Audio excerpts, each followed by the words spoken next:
चला तर आज आपण या ठिकाणी सुरुवात करूया नवीन विषयाला।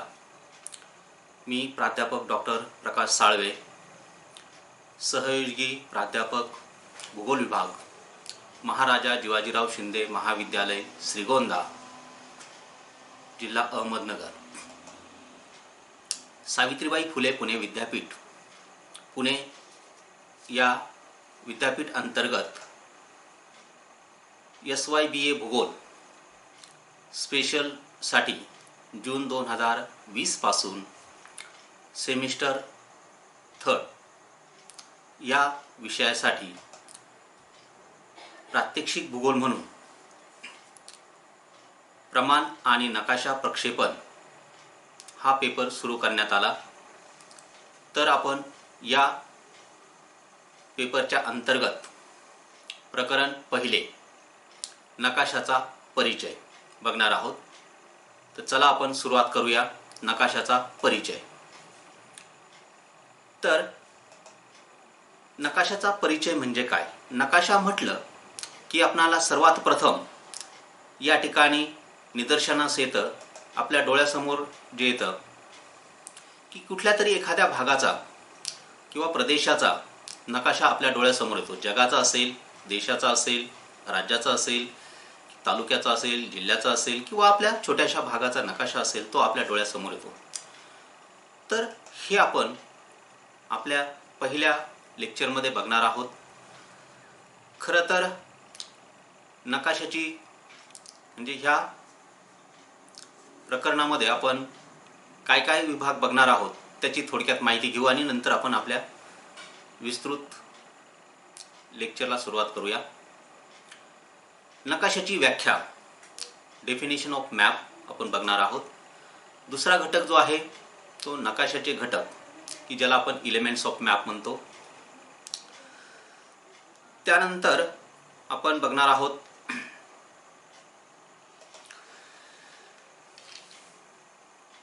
नकाशाचे वर्गीकरण, क्लासिफिकेशन ऑफ मॅप।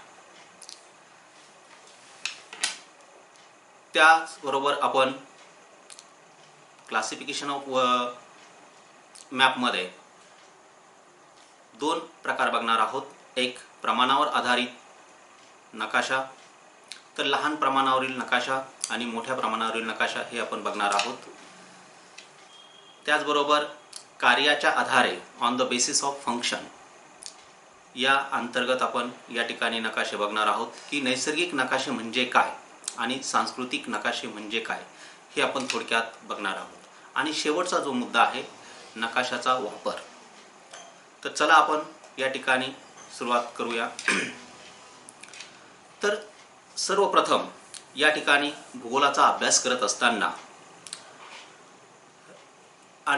नकाशाला अतिशय महत्त्व आहे किंवा नकाशाशिवाय कोणत्या देशाचा अथवा प्रदेशाचा अभ्यास करणे अशक्य आहे। म्हणून पृथ्वीगोल जो आहे त्या पृथ्वीगोलावरून पृथ्वीची वस्तुनिष्ठ कल्पना जी काही ती कल्पना निश्चित होते। परंतु प्रत्येक वेळेला पृथ्वीगोल तयार करणं अतिशय अवघड असं काम आहे। तर बघूया आपण तर पृथ्वीगोल आणि नकाशे यामधील काय फरक आहे ते। आता पृथ्वीगोल म्हटलं की आपल्याला या ठिकाणी पृथ्वीची असणारी जी काही प्रतिकृती आहे ती प्रतिकृती या ठिकाणी दिसते। म्हणजे पृथ्वीगोल म्हणजे पृथ्वीचे प्रमाणबद्ध प्रतिकृती होय। पृथ्वीगोलावर या ठिकाणी उभ्या दिशेमध्ये असणारे रेखावृत्त आणि आडव्या दिशेमध्ये असणारे जे काही अक्षवृत्त जे आहेत यांची वृत्तजाळी या ठिकाणी तयार करता येते। म्हणून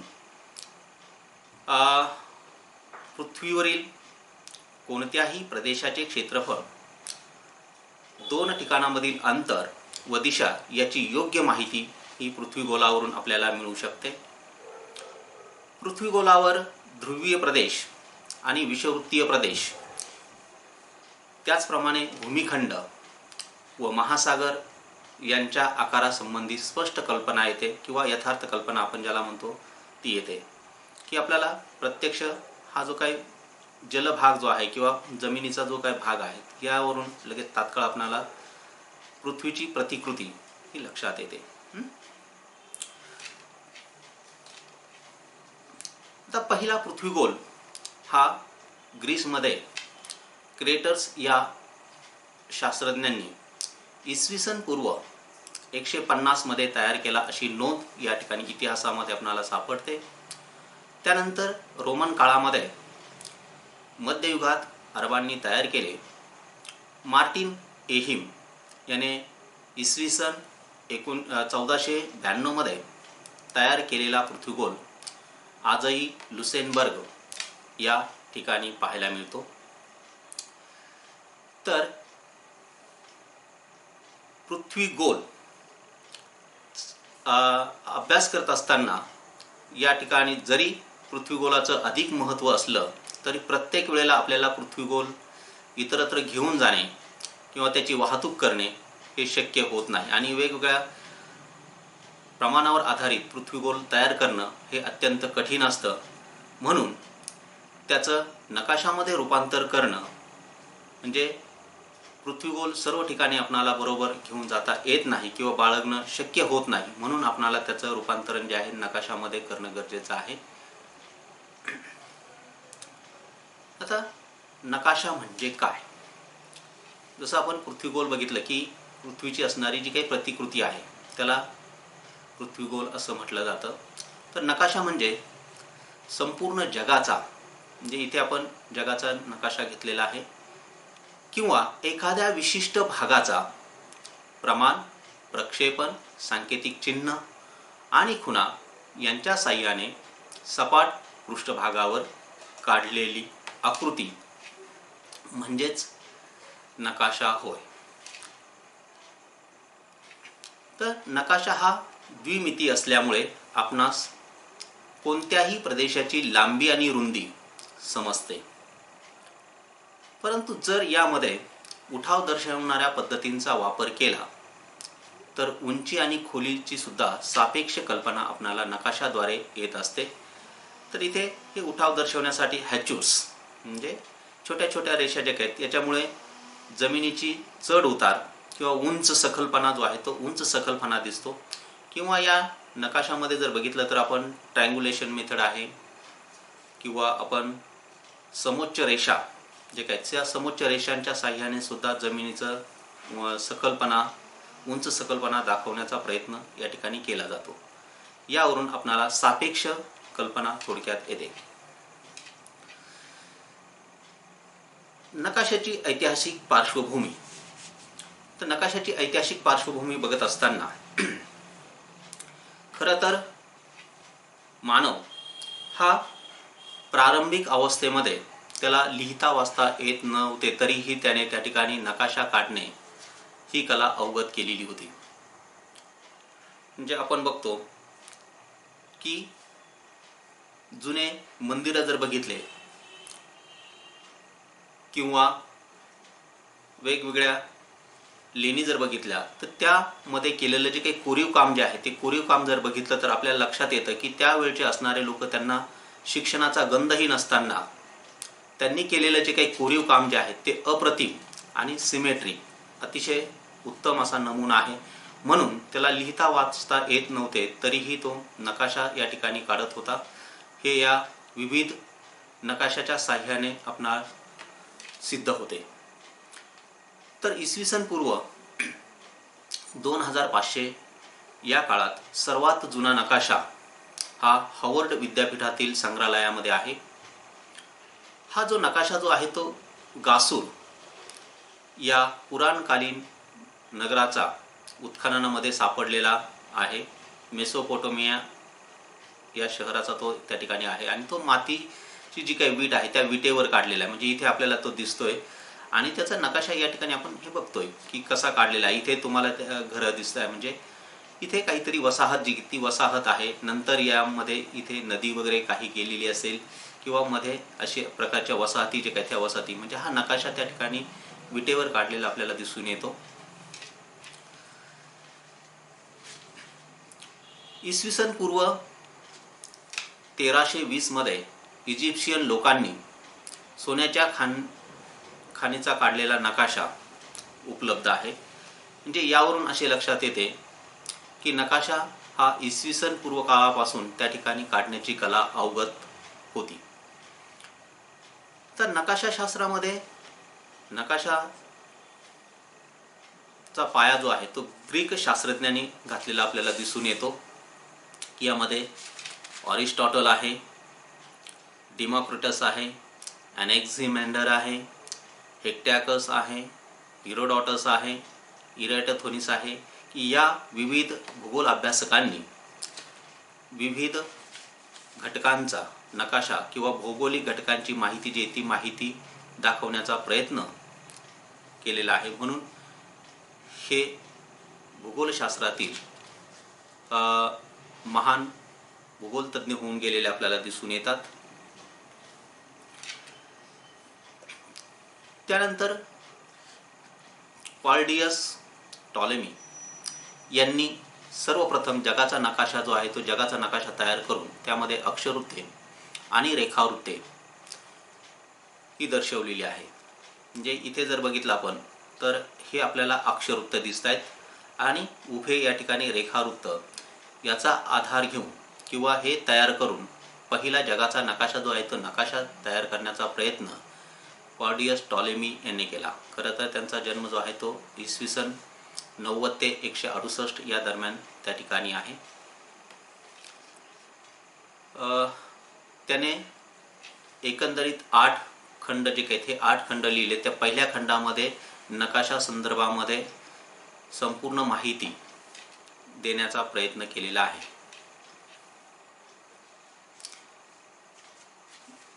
नकाशाची प्रगती खरं तर 15व्या शतकामध्ये अधिक वेगाने सुरू झाली की या काळामध्ये लोक जलसफरीला किंवा सागरीय सफरीला त्या ठिकाणी बाहेर पडले आणि बाहेर पडल्यानंतर ज्या ज्या भागामध्ये ते गेले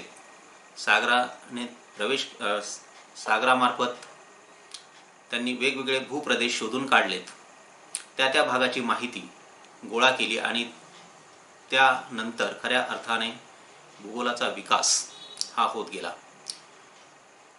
ग्रीक, कॉर्थेजियन आणि फिजिशियन या लोकांनी व्यापारानिमित्ताने हे जलपर्यटन जे काही ते जलपर्यटन केलेलं होतं आणि त्यांनी अनेक धाडसी जलपर्यटन केल्यानंतर नवीन नवीन भूभागाचा शोध जो काय शोध लागलेला आपल्याला दिसून येतो आणि तेथील अनेक घटकांचा भौगोलिक अभ्यास केला जाऊ लागला. डच लोकांनी नकाशाशास्त्रातील प्रगती ही महत्त्वपूर्ण आहे. म्हणजे गेरहर्ड मर्केटर यांनी इसवी सन 1569 मध्ये नवीन प्रक्षेपणावर आधारित जगाचा नकाशा तयार केला. त्याचा उपयोग सागर पर्यटनासाठी अधिक झालेला आपल्याला दिसतो. इसवी सन 1570 मध्ये ऑर्टेलिस या मर्केटरच्या शिष्याने नकाशा संग्रह तयार केला.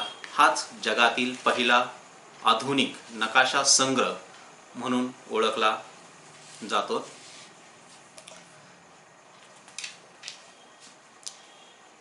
फ्रान्समधील जॅक्वस कॅसिनी यांनी त्रिकोणीकरण पद्धतीचा उपयोग सर्वेक्षणामध्ये केलेला आहे. म्हणजे इथे आपण हे जर बघितलं तर त्रिकोणाचा आकार करून त्या ठिकाणी उंची दर्शक जी काही अंक जो आहे तो अंक लिहिला जातो त्याला त्रिकोणीकरण पद्धत असं म्हटलं जातं. जे समोच्चता दर्शक रेषांच्या दरम्यान असणारा हा एक त्रिकोण आपल्याला दिसतोय आणि त्याच्या शेजारी तो अंक आहे. म्हणजे नकाशा त्या परिसराची किंवा त्या सेंटरची त्या केंद्राची जी उंची जी आहे ती 225 मीटर इतकी आहे. 18व्या शतकात मेजर लेहमन यांनी उठाव दर्शवण्यासाठी उठाव रेषा ज्या आहेत त्या उठाव रेषांचा उपयोग किंवा पद्धत जी आहे ती पद्धत शोधून काढली. हॅन्स कॉन्रॅड गिगर या शास्त्रज्ञाने छाया पद्धतीचा उपयोग नकाशाशास्त्रामध्ये केला की छाया पद्धतीच्या साहाय्याने त्या ठिकाणी त्या परिसराची कल्पना जी किती कल्पना येते हे या ठिकाणी सांगण्याचा प्रयत्न गिगर या शास्त्रज्ञाने केलेला आहे. 1937 मध्ये फिलिप बुआ यांनी सर्वप्रथम सागर तळाची खोली दर्शवण्यासाठी समोच्च रेषांचा वापर केलेला आपल्याला दिसतोय. म्हणजे ज्या काही समोच्च रेषा ज्या आहेत त्या समोच्च रेषांच्या साह्याने त्याची उंची किंवा खोली ही या ठिकाणी समजते. इसवी सन 1749 मध्ये मिलेट द मार्कत यांनी भूभागाचा उंच सखालपणा दर्शवण्यासाठी समोच्च रेषांचा प्रथम वापर केलेला आपल्याला दिसतोय. समोच्च रेषा म्हणजे इथे आपल्याला हे दिसतंय की या समोच्च रेषांवरून त्या भूभागाची जी काही कल्पना जी आहे ती उंच सखलपणा आपल्याला लक्षात येतोय. इसवी सन 1743 मध्ये ख्रिस्तोफर पॅकी यांनी ग्रेट ब्रिटनमधील केंट भागाचा उठाव दर्शवण्यासाठी सर्वात प्रथम स्थल उच्चांक पद्धतीचा उपयोग केला. तर भारतातील नकाशाचा विकास अचूक नकाशा इसवी सन 1752 मध्ये तयार करण्यात केला गेला. इसवी सन 1769 मध्ये लॉर्ड क्लाइव्हने नेमलेल्या बंगालच्या सर्वेयर जनरल जेम्स रेनेल यांनी त्रिकोणीकरणाची पद्धतीवर आधारित भारताचा अचूक नकाशा जो आहे तो अचूक नकाशा तयार केलेला आपल्याला दिसतोय. तर इसवी सन 1905 मध्ये भारत सरकारने नेमलेल्या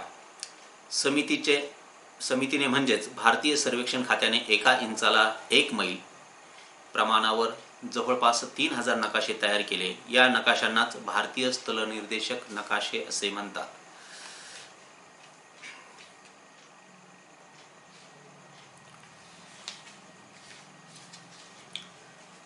ब्रिटिश मापन पद्धतीमध्ये 1 इंचाला 1 मैल, 1 इंचाला 2 मैल, 1 इंचाला 4 मैल या प्रमाणावर हे नकाशे काढण्यात आलेले आहेत. तर मेट्रिक मापन पद्धतीमध्ये 1 सेंटीमीटरला 500 मीटर, 1 सेंटीमीटरला 1 किलोमीटर आणि 1 सेंटीमीटरला 2.5 किलोमीटर या प्रमाणावर हे नकाशे तयार करण्यात आलेले आहेत. हे आपल्याला या ठिकाणी त्याचे नंबरिंग दिसत आहे. स्वातंत्र्यानंतर भारत सरकारच्या शिक्षण व शास्त्रीय संशोधन खात्यामार्फत 1948 मध्ये राष्ट्रीय नकाशा संग्रह या संस्थेची स्थापना करण्यात आली. या संस्थेमार्फत इंग्रजी व हिंदी भाषेतून नकाशा संग्रह प्रसिद्ध करण्यात आलेले आहेत. या संस्थेचे कार्यालय कलकत्ता या ठिकाणी आहेत आणि या संस्थेचे प्रथम अध्यक्षपद पद्मभूषण डॉक्टर SP चटर्जी यांनी भूषवले होते. हे भूगोल विभाग प्रमुख व कुलगुरू कलकत्ता विद्यापीठ म्हणून त्यांनी हे पद भूषवलेलं आहे.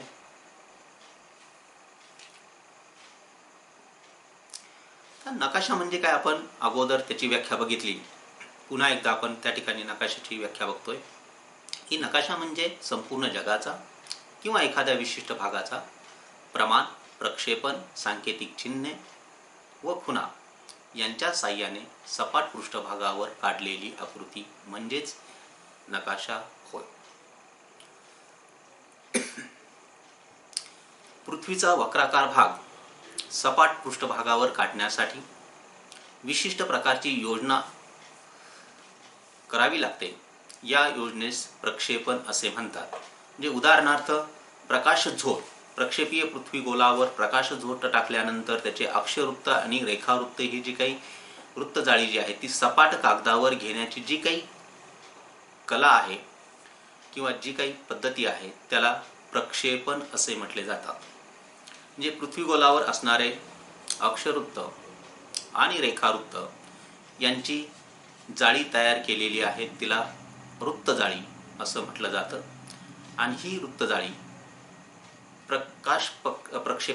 प्रक्षेपकाच्या साह्याने सपाट कागदावर घेतली जाते. म्हणजे उदाहरणार्थ इथे आपण बघतो की हे अक्षवृत्त दिलेले आहेत. आडव्या दिशेमध्ये जे आहेत ते अक्षवृत्त आहेत, उभ्या दिशेमध्ये जे दिलेले आहेत ते रेखावृत्त आहेत. तर अक्षरवृत्त आपल्याला या ठिकाणी 180 अक्षरवृत्त आहे आणि 360 रेखावृत्त आहेत. आणि याच्यावर प्रकाश टाकल्यानंतर ही जी काही जाळी जी आहे ती जाळी सपाट कागदावर त्याची सावली पडते आणि त्याच्या आधारे आपण त्या ठिकाणी नकाशा तयार करतो. त्याला प्रक्षेपण असं म्हटलं जातं. म्हणजे इथे आपण बघतो आपण की हे अक्षरवृत्त आहे आणि रेखावृत्त आहेत आणि त्याच्या आधारावर या नकाशा जो काही हा नकाशा आपण तयार केलेला आहे त्याला प्रक्षेपण असं म्हटलं जातं. नकाशाच्या प्रमाणानुसार प्रकार. आता नकाशाच्या प्रमाणानुसार प्रामुख्याने 2 प्रकार केले जातात. एक, मोठ्या प्रमाणावरील नकाशे. खरं तर कमी क्षेत्रफळाचा प्रदेश दाखवलेला असतो, त्यामुळे त्या नकाशामध्ये सखोल माहिती आपल्याला दर्शवता येते. म्हणजे भूधारण नकाशा ही मोठ्या प्रमाणावर तयार केलेले असतात. म्हणजे उदाहरणार्थ नकाशाच्या जमिनीवरील जे काही अंतर जे असेल ते अंतर 1 किलोमीटर अंतर 10 सेंटीमीटरमध्ये, म्हणजेच 1 सेंटीमीटर बरोबर 100 मीटर अशा पद्धतीने हे प्रमाण जे काही ते प्रमाण दर्शवलेलं असतं. किंवा घरं असेल, शेती असेल, बगीचे असेल, अशा विविध संपत्तीचे वितरण दर्शवणारे जे काही नकाशे आहेत ते या ठिकाणी भूधारणा नकाशा म्हणून ओळखले जातात.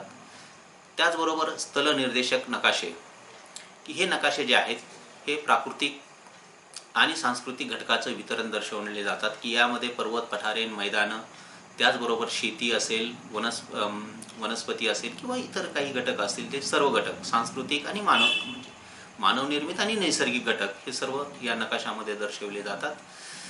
हे मोठ्या प्रमाणात 1 ते 5 इंचाला 1 मैल याप्रमाणे असतात. नकाशाचे प्रमाण मोठे असल्यास पर्यटन, सैन्यदल आणि भूगोल अभ्यासक विद्यार्थ्यांना ते अधिक उपयुक्त असतात. तर दुसरं जे आहे ते लहान प्रमाणावरील नकाशे. नकाशात कमी जागेत अधिक भूप्रदेश दर्शवला जातो, त्यामुळे सर्व प्रकारच्या घटकांची सखोल माहिती यामध्ये दर्शवता येत नाही. हे नकाशे 1 सेंटीमीटरला 50 ते 100 किलोमीटर या प्रमाणाचे असतात. त्यामुळे मोठ्यात मोठा भाग यामध्ये कमी जागेमध्ये दर्शवलेला असतो. त्याला लहान प्रमाणावरील नकाशे असे म्हटले जातात. म्हणजेच एखादा देशाचा नकाशा असेल किंवा खंडाचा नकाशा असेल किंवा भिंतीवरील नकाशे वगैरे जे काही असतील ते. आता नकाशाची प्रमुख अंगे. तर नकाशाचे प्रमुख अंगे बघत असताना नकाशाचा हेतू. आता नकाशाचा हेतू काय आहे, की कोणताही नकाशा तयार करत असताना नकाशाचा हेतू कोणता आहे हे आपल्याला अगोदर बघावे लागते. म्हणजेच नकाशा तयार करत असताना आपल्याला कशाचा काढायचा आहे याचा सर्वप्रथम अगोदर विचार करावा लागतो.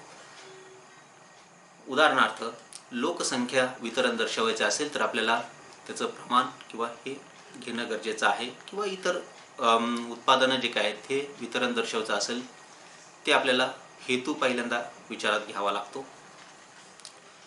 त्यानंतर नकाशाचा प्रदेश.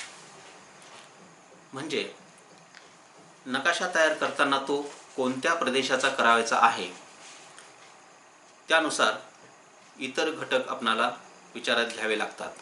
म्हणजे आपल्याला नेमकं कुठला नकाशा तयार करायचा आहे हे अगोदर ठरवावं लागतं आणि त्यानुसार आपल्याला तो नकाशाची निवड जी आहे ती निवड करावी लागते. त्यानंतर नकाशाचे प्रमाण आपल्याला ठरवावं लागते, कारण हे प्रमुख अंग आहेत. नकाशामध्ये ह्या गोष्टी आवश्यक आहेत. तर प्रमाण कुठलाही करत असताना, नकाशा तयार करत असताना नकाशा प्रमाण अगोदर ठरवावं लागतं. की आपला नकाशा आपला कागदाचा आकार आणि त्याचं असणारं प्रमाण हे निश्चित करावं लागतं. म्हणजेच हा 2 ठिकाणामधील अंतर आपणाला नकाशातील समजू शकतं. प्रक्षेपण जे आपण मागच्या स्लाइडमध्ये बघितलंय. प्रक्षेपण की प्रक्षेपीय पृथ्वीगोलावर असणारे अक्षरवृत्त आणि रेखावृत्ताची वृत्तीय जाळी या ठिकाणी सपाट कागदावर घेण्यासाठी जे काही सिस्टीम आहे त्याला प्रक्षेपण असं म्हटलं जातं. उदाहरणार्थ आपणाला कुठल्या प्रदेशाचा नकाशा तयार करायचा आहे, ध्रुवीय प्रदेशाचा नकाशा तयार करायचा असेल तर आपल्याला खमध्य ध्रुवीय गोमुखी प्रक्षेपणाची निवड करावी लागते. पण विषुववृत्तीय प्रदेशातील आपल्याला नकाशा तयार करायचा असेल तर आपण या ठिकाणी दंडगोल समक्षेत्र प्रक्षेपण निवडणं आवश्यक आहे. म्हणजे प्रक्षेपणाच्या साहाय्याने आपल्याला या ठिकाणी कोणतं प्रक्षेपण निवडायचं आहे हे लक्षात घ्यावं लागतं. त्यानंतर सांकेतिक चिन्हे आणि खुणा, की नकाशामध्ये या आपल्याला विविध घटक दाखवावे लागतात, की ज्यामध्ये नैसर्गिक घटक असतील किंवा सांस्कृतिक घटक असतील. तर ते आपण विविध सांकेतिक चिन्ह जे काही, म्हणजे रोड असेल किंवा तलाव असेल किंवा त्या ठिकाणी किल्ले असेल किंवा मंदिर असेल, चर्च असेल किंवा कुठलं ठिकाण असेल, उंची असेल, झाडं असतील, तर हे वेगवेगळे सांकेतिक चिन्ह आणि खुणा म्हणजे मानव निर्मित आणि निसर्ग निर्मित जे काही घटक आहेत त्या घटकांसाठी आपण विविध सांकेतिक चिन्ह आणि खुणांचा वापर करून नकाशामध्ये दर्शवतो. तर याचाही आपणाला या ठिकाणी विचार करणं गरजेचं आहे. त्यानंतर नकाशाचे प्रकार. आता नैसर्गिक नकाशे, नकाशाचे प्रकार दोन आहेत, एक नैसर्गिक नकाशे आणि दुसरं सांस्कृतिक नकाशे. तर नैसर्गिक नकाशामध्ये बघणार आहोत आपण भूरचनादर्शक नकाशे, की यामध्ये प्रामुख्याने पर्वत, पठारं, मैदानं, नद्या आणि इतर घटक जे आहेत हे घटक दर्शवलेले असतात, त्यांना भूरचनात्मक नकाशे असं म्हटलं जातं. त्यानंतर भूस्तरदर्शक नकाशे. या नकाशात प्रामुख्याने पृथ्वीच्या अंतर्गत भागातील विविध खडकांचे प्रकार, खडकातील अंतर्गत असणारे जे काही थर हे दर्शवले जातात. खगोलीय नकाशे. तर खगोलीय नकाशामध्ये अवकाशातील असणारे विविध ग्रह, तारे, राशी, नक्षत्र आणि उपग्रह यांचे नकाशे दर्शवण्यासाठी, यांची स्थिती दर्शवण्यासाठी या नकाशाचा वापर जो काय हा वापर केला जातो. त्यानंतर हवामान दर्शक नकाशे आपण बघतोय, की या नकाशामध्ये कोणत्याही प्रदेशाचे वार्षिक सरासरी तापमान, वायुभार, आर्द्रता किंवा दिशा, पर्जन्य, वाऱ्याची दिशा असेल, पर्जन्य असेल, हे दर्शवण्यासाठी या नकाशांचा वापर जो काय हा वापर केला जातो. म्हणजे आपण दररोज या ठिकाणी टी व्हीवर हे बघतो की वारे जे काही ते वारे कोणत्या दिशेकडून कोणत्या दिशेकडे वाहतात, तेथे असणारं तापमान जे काही ते तापमान काय आहे, वायुभार कशा स्वरूपाचा आहे, हे दर्शवण्यासाठी हवामानदर्शक नकाशे जे काही ते नकाशे वापरले जातात. त्यानंतर हवेची स्थितीदर्शक नकाशे, की हवेची स्थितीदर्शक नकाशे भारतात या प्रकारचे नकाशे पुणे वेधशाळेमध्ये तयार केले जातात. तर दररोज सकाळी 8:30 वाजता आणि सायंकाळी 5 वाजता या ठिकाणी 2 नकाशे तयार केले जातात. तर दैनंदिन हवेची स्थिती कशी आहे, मग त्या ठिकाणी पर्जन्याची स्थिती असेल किंवा वायुभाराची स्थिती असेल, तापमान असेल किंवा कमी दाबाचा पट्टा असेल, जास्त दाबाचा पट्टा असेल, सागराची स्थिती कशी आहे, हे संपूर्ण दाखवलं जातं या नकाशाच्या अंतर्गत भागामध्ये. त्यानंतर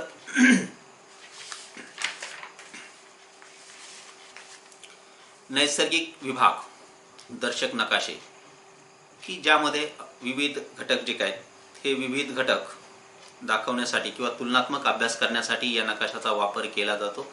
वेगवेगळ्या भागामध्ये असणारे पीक उत्पादन असेल किंवा इतर काही घटक असेल त्याचा तुलनात्मक अभ्यास करण्यासाठी आपणाला या नकाशाचा उपयोग होतो. नंतर सांस्कृतिक नकाशे, दुसरा जो विभाग जो आहे तो सांस्कृतिक नकाशे. सांस्कृतिक नकाशामध्ये भूमी उपयोजन नकाशे. पहिला जो आहे तो भूमी उपयोजन, जमिनीचा उपयोग कशा प्रकारे होतो हे दर्शवण्यासाठी भूमी उपयोजक नकाशे तयार केलेले आहेत, की जमिनीचा वापर मग जंगलाखालील किती क्षेत्र आहे, रस्त्यांखाली किती क्षेत्र आहे, घराखाली किती क्षेत्र आहे, नद्यांखाली किती क्षेत्र आहेत किंवा शेतीखाली किती क्षेत्र आहेत हे दर्शवण्यासाठी भूमीचा उपयोग कसा होतो ते नकाशे तयार करण्यात आलेले त्याला भूमी उपयोजन नकाशे असं म्हटलं जातं. जीवशास्त्रीय नकाशे यात प्रामुख्याने कोणत्या भागामध्ये कोणत्या वनस्पती आहेत, तसेच कोणते प्राणी आहेत, कुठल्या